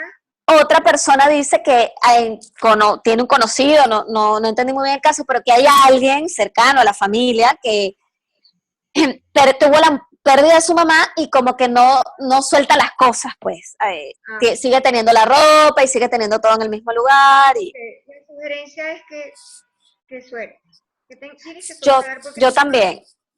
Yo sugiero lo mismo. El ejercicio, sí, el ejercicio es ese. Y si no lo puede hacer, pues busquen a algún especialista, un tanatólogo, un psicólogo, alguien que esté cercano, que la guíe en el proceso, que vaya hasta allá, que la acompañe a recoger las cosas, a despedirse, a cerrar el ciclo. Pero sí, yo sugiero lo mismo. Sí. Pueden dejar una foto de ella en su casa. Sí, claro. Sí. Incluso en México tienen el Día de Muertos, hacen altares, o sea, celebran el recuerdo, y me parece algo tan hermoso, que es un ritual muy lindo y que de alguna manera hay una película hermosísima que yo recomiendo mucho que vean, que es Coco, que explica muy bien todo este mecanismo de la muerte, de los duelos, de los linajes, de cómo se limpia la familia, de cómo se resuelven conflictos que vienen heredados, o sea, muy linda, pero yo creo que honrar a los seres que estuvieron es algo maravilloso, siempre y cuando eso nos lleve al compartir la vida. Porque si yo voy a recordar a alguien para deprimirme, llorar y quererme cortar las venas, entonces eso es un duelo que no ha sido resuelto y no se debe hacer ese tipo de prácticas. Ahora, si por el contrario yo hago una comida honrando a mi madre y recordándola con amor y con alegría, entonces es una práctica maravillosa, es un lindo ritual. Pero todo depende, digo, por eso del caso particular que cada uno esté atravesando. Tiene un año y ese año ya está en la etapa. Claro, exacto. Y eso continúa así, entonces se puede volver crónico. Sí. Y si hay cronicidad, hay patología. Entonces lo que indica es que los que están allí en la casa necesitan ayuda psicológica, ayuda terapéutica. Un poco sí, para soltar eso. Hay que soltarlo. Porque además, yo, por ejemplo, el tema de la muerte, creo que es algo que se tiene que hablar mucho, todo el tiempo, sí. Porque la muerte es parte esencial del hecho mismo de vivir, es como la luz y la oscuridad. Entonces, de alguna manera, cuando yo hablo sobre el tema y desmitifico, es como que estoy como más relacionada con... Los que nos están escuchando, yo hablé de la muerte evolutiva, de que vamos pasando de etapa en etapa, y no es lo mismo decir, y vuelvo otra vez, no es lo mismo tener 35 a tener 60. Claro. Tener 60 a tener 80. Entonces, hay una muerte evolutiva y yo me estoy dando cuenta que evolutivamente estoy dejando de hacer muchas cosas que hacía. Y eso pudiera traer duelo. Pero el duelo, es que por eso hay que entender el concepto. Recuerden que yo les decía, muerte y renacimiento, porque yo puedo decir también, pero ahora que está jubilada, haz todo lo que quisiste hacer tu vida, que no pudiste porque tenías que trabajar y tenías que criar hijos y tenías que preocuparte por llevar comida a la casa, ya crecieron, ahora, no sé, vete a hacer un montón de cosas, vete a hacer un montón de cosas que quedaron pendientes. Entonces pero eso es un renacer. Ahora, pero tengo que verlo, yo tengo que poder tener la capacidad de verlo. Yo conozco personas de 90 años con una energía de vida que es impresionante, que han muerto muchas veces. En Curso de Milagro habla de esto, ¿no? De que seguramente hubo muchas muertes, muchos duelos. Vieron a hijos hasta morirse, porque tenías 90 años y me acuerdo de un cliente que tuvo un paciente que tenía 90 años y uno de sus hijos se había enfermado, había fallecido primero que él, ¿no? Y de repente elaborar esto, pero sin embargo cuando nos sentamos a charlar sobre el tema, era un tema que él pues definitivamente lo tenía muy resuelto, y no era que no le dolía, sino que él iba adaptándose a lo que la vida le dispuso a transitar, por así decirlo. No son cosas que podemos decidir, a eso es lo que voy. Había una comprensión cognitiva en ese paciente tuyo. Sí había una comprensión, tú me has hablado de ese paciente anteriormente. Había una comprensión cognitiva clarísima en él. Una comprensión cognitiva. Y espiritual, muy espiritual. Porque él de alguna manera asumía que eso no estaba bajo su control. Claro. Entonces de alguna forma él aceptaba lo que sucedía porque no estaba bajo su control. Entonces él se rendía ante eso, decía, bueno, ok, lo acepto, me dolió, pero sigo. Entonces, bueno, es un poco el tema del duelo es ese, como, y empieza a llevarte a otros caminos. Pero bueno, no sé si hay algo más, Dani. Bueno, no sé, Gaspar, Carlos, si pudieron responder sus preguntas, si hay algo más. Leti Reynoso nos comenta, muchas gracias, María Antonieta y Mercedes, disfruto mucho sus clases, están con nosotros desde que inició este ciclo de regulación emocional. Y de mi parte, pues ahí complementar, no sé qué piensen, pero creo que parte de todo este miedo que surgió del COVID fue precisamente acercarnos a la posibilidad de la muerte, ¿no? Que siempre está ahí, todos los días está, es algo en lo que nos enfrentamos, simplemente ser conscientes, pues, de que, pues, está ahí. Exacto. Sí. Y con naturalidad, de alguna manera con la naturalidad, eso... Sí, pero creo que vamos a tener muchísimos trabajos nosotros los que somos especialistas, los psicólogos, los psiquiatras, los que estamos en el área de salud mental, porque cualquier cantidad de personas están mentalmente alteradas, mentalmente sufridas, buscando ayuda, y van a buscar ayuda y van a necesitar ayuda, porque están ancladas en el pánico, en el miedo, a partir de toda esta situación que comenzó en marzo. Creen que están flotando en agua salada. Hay que ayudarlos a despertar. Metafóricamente, vayan a por eso, te crees que están flotando, entonces, no, me voy a morir, me voy a ahogar, pero no hay agua dulce, no, entonces es ese despertar. Que lo dejo para la audiencia, y para Dani, y para ti. Yo siempre digo a las personas que vienen a mi consulta, yo me puedo morir mañana. Siempre digo a ellos. Sí, claro. Yo no es que pienso en la muerte, pero yo le digo así, siempre con las manos hacia el cielo, y le digo, yo me puedo morir mañana, pero estoy bien, ¿saben? Estoy tranquila, estoy feliz. Me puedo morir mañana. A lo mejor vienen mi consulta, no está, Mechita. Yo le digo, no está. Me puedo morir mañana, pero estoy bien conmigo misma y con mi entorno. Correcto. Entonces, eso es lo más importante, estar en paz contigo misma y con tu entorno. Y pedir porque los demás también estén bien, estén tranquilos y estén contentos y salud para los demás. Entonces, eso es estar en conexión también con Dios y con la muerte, y saber que tú no eres infinita.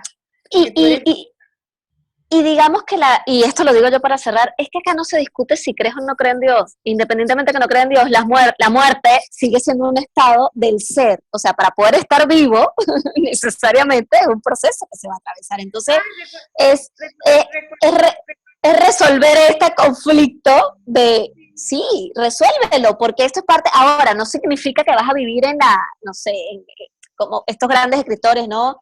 En el nihilismo, que nada te importa, entonces ya estás como que, no se trata de vivir en el nihilismo, pero sí se trata de entender que vive tu día de la mejor manera que puedas, conecta con lo que es, o sea, yo le fomento a mis clientes todo el tiempo, tú vive tu pasión, o sea, tal, pero Claro, eso también hay que rendirse al hecho de todo aquello que no está bajo tu control. Entonces ni siquiera pienses tanto en aquello que no está bajo tu control. Piensa en lo que está bajo tu control. exactamente, exactamente. No, Ese es el ejercicio. me hiciste recordar al presidente Mujica, el de Uruguay, porque le preguntaron, presidente, ya usted tiene una edad suficiente, usted no le tiene miedo al COVID, usted puede morir. En una entrevista que le estaban haciendo, no le tiene miedo a la muerte a usted. Y él le dice, yo no, todos nacemos para morir, vivimos Claro. la muerte. O sea, yo no le tengo miedo, pero usted no, de verdad no, porque más cuando me muera me voy a volver polvo y voy a ser un mineral y a lo mejor otras personas lo van a necesitar. Me causó una paz tan grande me dio cuando habló de eso, de la muerte. No, yo voy a ser un mineral y voy a ayudar a las plantas a crecer. O sea, él lo vio así, en ese renacimiento. Y yo digo, qué bello, qué hombre tan bello. Y el presidente Mujica tiene su edad, bastante mayor. Sin embargo, está sembrando, está con sus vacas, está con sus chivas, está en su Es campo. que eso es lo que hace el cambio cognitivo. La conexión con la naturaleza cambia la percepción de la vida. Sí. Porque ese es el ciclo propio de la vida misma. Entonces, cuando tú ves que eso pasa con las plantas, con los animales, entonces ahí tú te relajas porque tú entiendes que eso también es parte de tu ciclo. Hay muchas cosas que hay que replantearse ahora, por eso digo que esto ha sido un proceso bien interesante para todos. Algunos estarán flotando en agua dulce y otros en salada, eso va a depender de su nivel de conciencia. Los vamos a ayudar a despertar, pero bueno, cada quien, ¿no?